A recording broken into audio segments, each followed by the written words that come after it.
Assalamualaikum warahmatullahi wabarakatuh. Perkenalkan, saya Abdul Syakir Wajadi dengan NIM F1D017002 akan menyampaikan seminar praktek kerja lapangan. Pertama-tama, saya mengucapkan terima kasih kepada teman-teman yang meluangkan waktu untuk menonton video saya. Yang kedua, tak lupa saya berterima kasih kepada Bapak Ramaditya Dwian Saputra, STMN, selaku dosen pembimbing saya, Bapak Zulfikli dan Bapak Denny Wirakomala selaku pembimbing lapangan saya, dan kepada semua pihak yang telah membantu saya sehingga saya dapat menyelesaikan PKL ini. Judul PKL yang saya laksanakan yaitu Sistem Informasi Rekap Data Barang berbasis web pada CV Triguna Jaya. Adapun pembahasan yang akan saya paparkan pada seminar kali ini yaitu yang pertama, latar belakang, yang kedua, rumusan masalah, yang ketiga, metode pengembangan sistem, yang keempat, desain sistem, yang kelima, demo project, dan yang terakhir, kesimpulan dan saran. Pertama, latar belakang. CV Triguna Jaya atau yang disingkat TGJ merupakan perusahaan yang bergerak di bidang budidaya cacing tanah. Dalam proses budidaya, TGJ memiliki mitra kerja yang bertugas untuk membudidayakan cacing tanah sampai usia panen. Setelah dipanen, cacing-cacing tersebut disetor ke perusahaan untuk diolah menjadi pupuk organik dan kemudian dijual ke konsumen. Dalam proses perekapan data barang, masih dilakukan secara manual menggunakan aplikasi Microsoft Excel sehingga menyulitkan pegawai dalam mengelola data barang dan membutuhkan waktu yang lebih banyak karena terbagi ke beberapa sheet pada aplikasi. Yang kedua, rumusan masalah. Adapun rumusan masalah pada kegiatan praktek kerja lapangan saya kali ini yaitu bagaimana cara merancang sistem informasi perekapan data barang berbasis website yang dapat digunakan secara efisien di gudang CV Triguna Jaya. Ketiga, metode pengembangan sistem. Pada PKL kali ini, saya menggunakan metode Rapid Application Development atau RAD. Rapid Application Development adalah model proses pembangunan perangkat lunak yang tergolong dalam teknik inkremental atau bertingkat. RAD menekankan pada siklus pembangunan pendek, singkat, dan cepat. Metode pengembangan RAD memiliki 3 siklus atau fase. Yang pertama, perencanaan syarat-syarat. Pada perencanaan syarat-syarat dilakukan identifikasi terhadap tujuan dan syarat-syarat informasi yang dibutuhkan dalam membangun sistem atau aplikasi. Yang kedua, workshop desain RAD.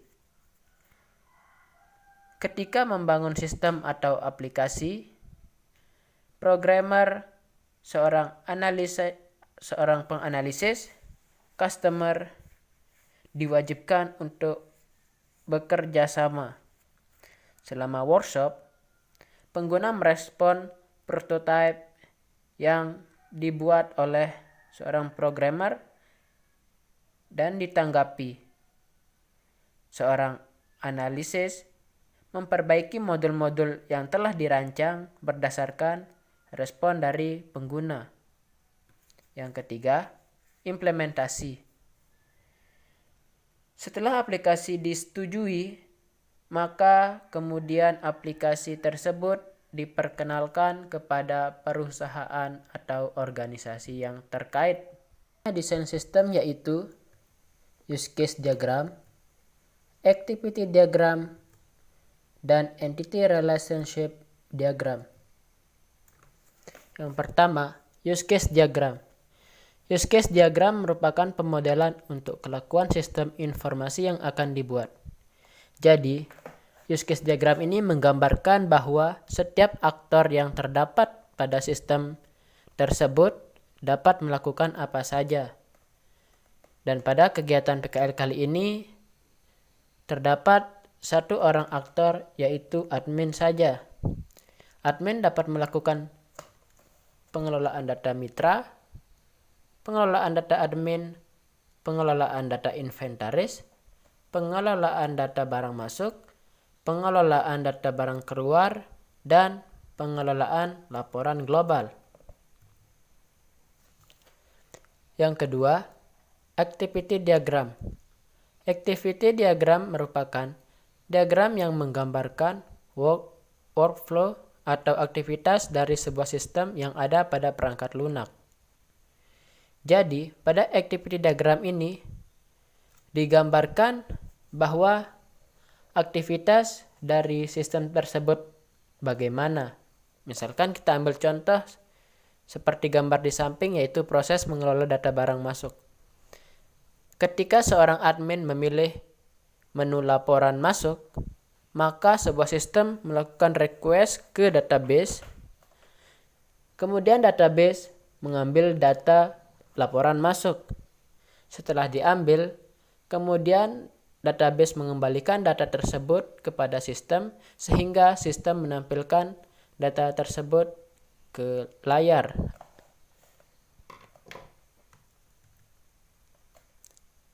Selanjutnya, Entity Relationship Diagram atau ERD.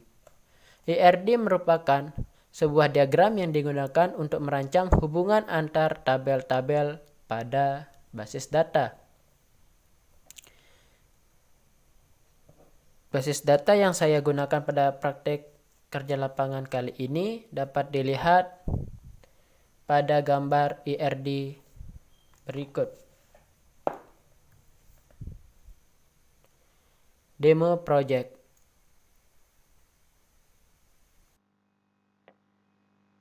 Oke, sekarang kita akan melakukan demo project yang telah saya buat pada PKL kali ini.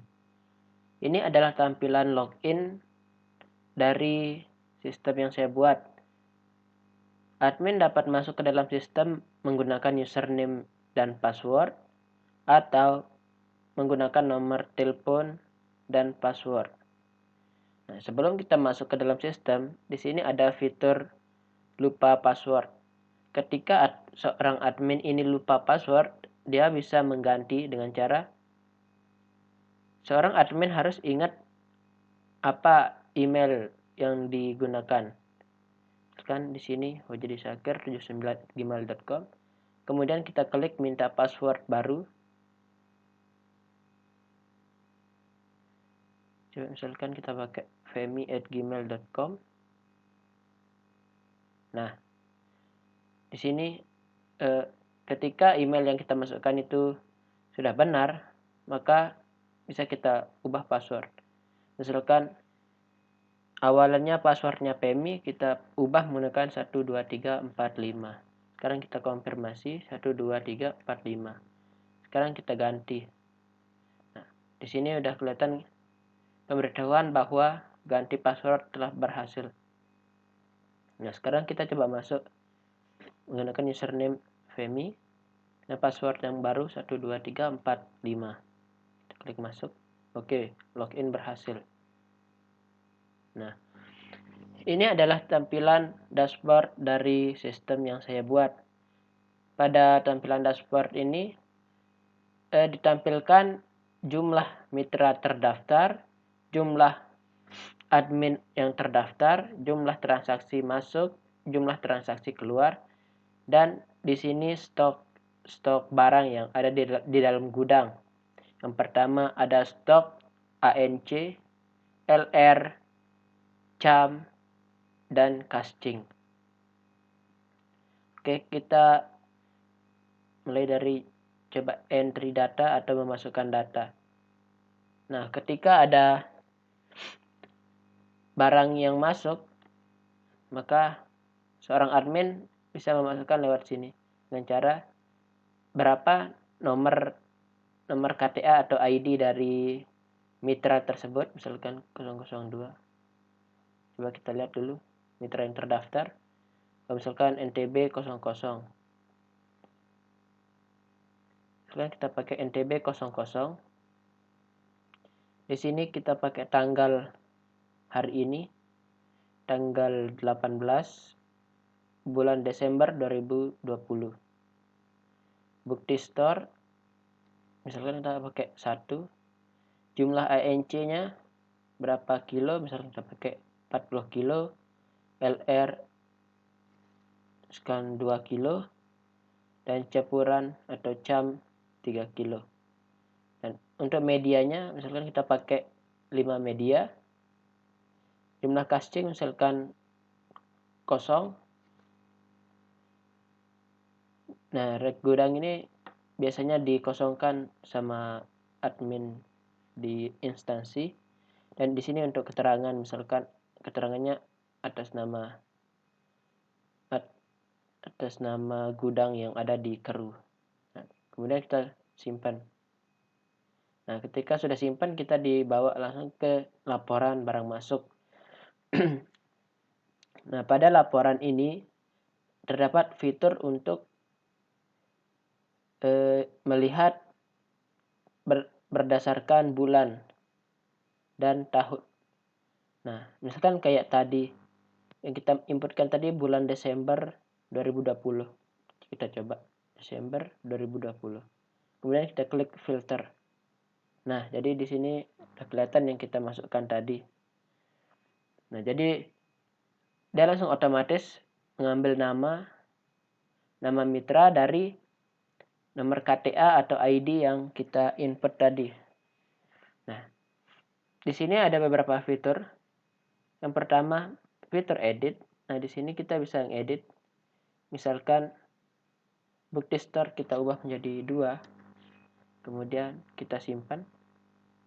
Nah, balik lagi. Coba kita lihat.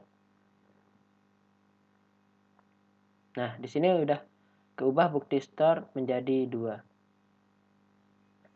Dan di sini bisa kita hapus data. Misal kita coba lihat semua supaya jelas mana yang kehapus, mana yang masih. Nah, ini data yang ada di dalam database. Misalkan kita hapus yang bulan Oktober, coba kita hapus. Kemudian kita lihat lagi. Nah, di sini tinggal 2 transaksi. Di sini ada fitur tambah data juga. Nah, balik lagi kayak seperti tadi dan caranya sama saja. Kemudian kita balik lagi ke laporan masuk tadi. Nah, di sini ada fitur print data. Jadi data yang akan di print di sini data yang tampil di layar. Seperti ini laporan data secara keseluruhan yang ditampilkan, berarti yang di print itu ya data yang secara keseluruhan. Langsung PDF. Nah, misalkan ketika saya buka bulan Desember saja, Desember 2020 saja, ketika kita print data, maka yang akan ke print cuma bulan Desember saja. Jadi di sini fungsinya untuk memudahkan admin yang ada di CV Triguna-Jaya dalam print out data untuk keperluan laporan per bulan atau laporan per tahun. Untuk fitur entry barang keluar juga sama saja gitu. Nah, misalkan kita coba di sini total stok yang ada di dalam gudang. ANC tinggal 50, LR tinggal 22 kilo dan campuran tinggal 15 kg. Misalkan kita coba ada barang yang keluar dari gudang pada tanggal 18 juga. Nomor surat jalannya berapa? Misalkan ini nomor surat yang ada di instansi. Digunakan untuk apa? Mitra baru, mitra lama, edukasi atau retail. Misalkan digunakan untuk kegiatan edukasi atau mensosialisasikan bahwa budidaya cacing atau pupuk organik yang terbuat dari cacing tanah ini sangat besar manfaatnya.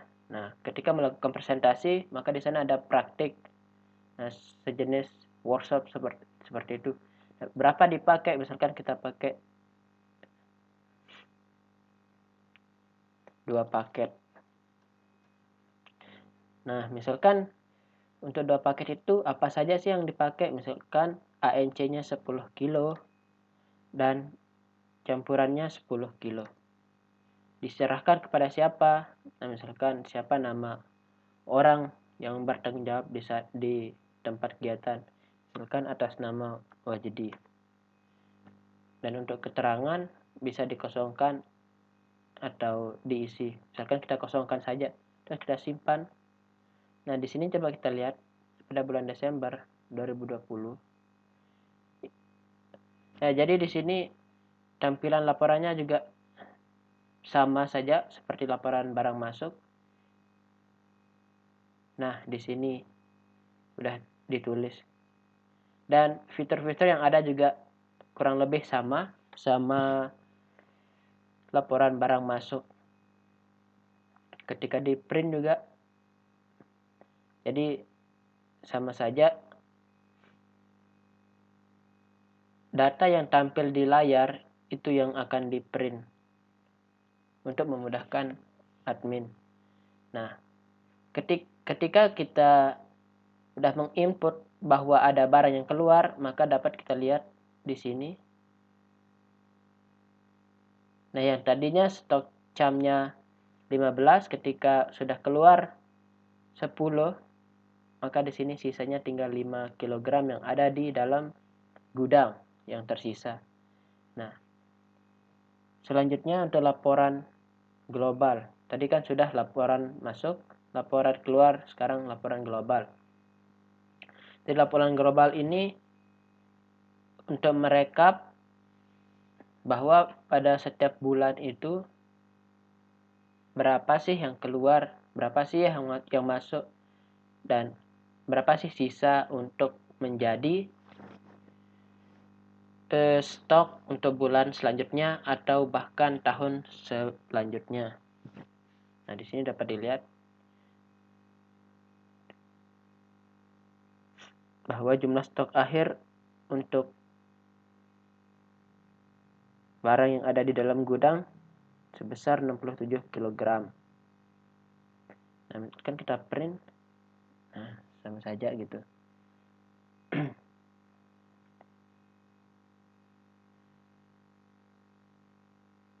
Nah, di sini ada fitur mitra.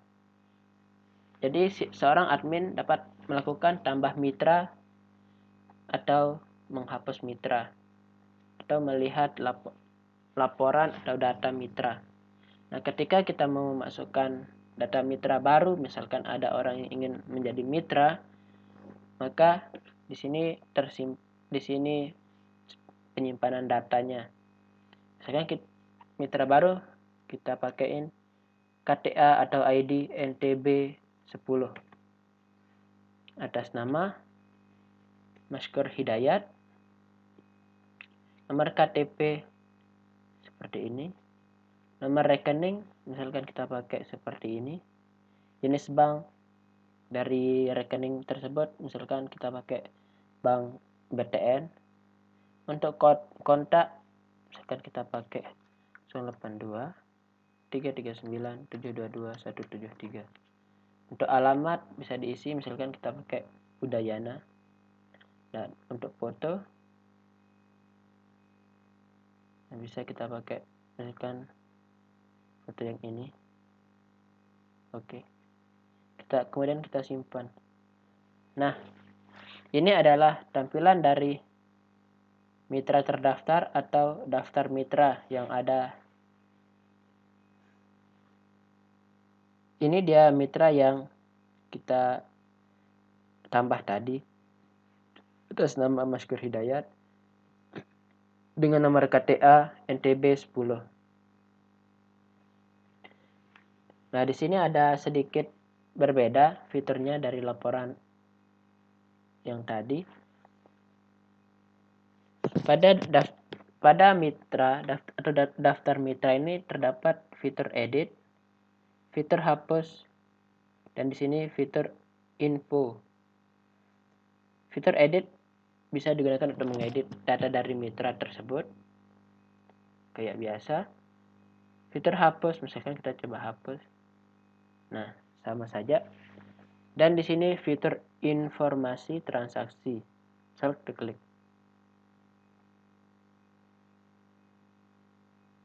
Nah, dapat dilihat perbedaannya bahwa mitra atas nama Rezeki Ramdhani telah melakukan satu transaksi pada tanggal 17 Oktober 2020.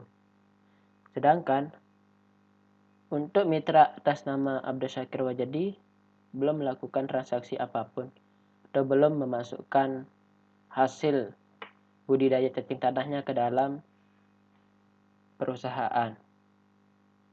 Nah, di sini fitur tambah data, fitur print out sama saja sih sama laporan yang tadi.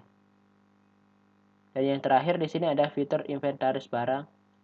Seorang admin dapat menambah, misalkan ada inventaris baru, misalkan atas nama meja. Berapa jumlahnya? Misalkan 3. Dan kondisinya tuh seperti apa? Apakah bagus, rusak, atau rusak berat? Nah, misalkan kita ambil 3-3 bagus, berarti kita tulis 3. Atau kalau 2 bagus, 1 rusak ringan, berarti kita tulis 2, rusak ringan 1. Nah, seperti itu. Kemudian kita simpan. Nah, di sini adalah laporan dari inventaris barang. Dapat dilihat bahwa inventaris atas dengan nama barang meja, jumlah 3, kondisi bagus 2, rusak ringan 1. Dan di sini ada fitur edit, hapus, print data, dan tambah data. Kurang lebih secara keseluruhan memiliki fitur yang sama aja. Fitur edit, fitur hapus, tambah data, print data. Cuma yang berbeda di bagian mitra, karena di sana ada informasi transaksi yang telah dilakukan oleh seorang mitra. Dan yang terakhir, di sini dapat terlihat bahwa profil dari seorang admin. Nah, di sini ada kita tampilkan nomor KTA atau ID-nya, username, email, password, dan kontak. Seorang admin yang sedang menggunakan sistem tidak dapat melihat username atau password dari admin yang lain. Cuma admin dapat menghapus data dari admin yang lain atau menambah data atau mengedit data dia sendiri. Nah, cuma itu fitur-fitur yang ada pada sistem saya, sistem PKL yang saya buat. Dan terakhir, logout. Ketika seorang admin logout, maka kembali ke halaman log. Dan yang terakhir, kesimpulan dan saran. Dari kegiatan praktek kerja lapangan yang saya lakukan di CV Trigunajaya, saya mendapatkan beberapa kesimpulan dan saran. Yang pertama, kesimpulan. 1. Sistem informasi rekap data barang berbasis web pada CV Trigunajaya ini dibuat dengan baik dan mudah digunakan oleh para pegawai karena pegawai tinggal mengklik. Hasil perhitungan barang yang ada di database juga sesuai tanpa ada perhitungan yang keliru. Yang kedua, metode RAD sangat cocok untuk proyek yang membutuhkan waktu pengerjaan yang cepat dan membutuhkan customer atau pengguna dalam setiap proses pengerjaan sistem. Untuk saran-saran, yang pertama, diharapkan ke depannya untuk menyesuaikan fitur-fitur yang dibutuhkan. Yang kedua, dalam pengkodean diharapkan untuk dibuat dengan algoritma yang lebih simpel untuk menghemat penyimpanan komputer. Yang ketiga, untuk mendapatkan penyimpanan yang lebih besar, diharapkan menggunakan database yang berbayar. Yang keempat, jika dibutuhkan sistem yang bersifat online agar dapat digunakan di mana saja dan menggunakan perangkat apa saja, maka diharapkan agar dilakukan hosting. Sekian seminar praktek kerja lapangan. Saya mengucapkan terima kasih kepada semua pihak yang telah membantu saya. Sekian, Assalamualaikum warahmatullahi wabarakatuh.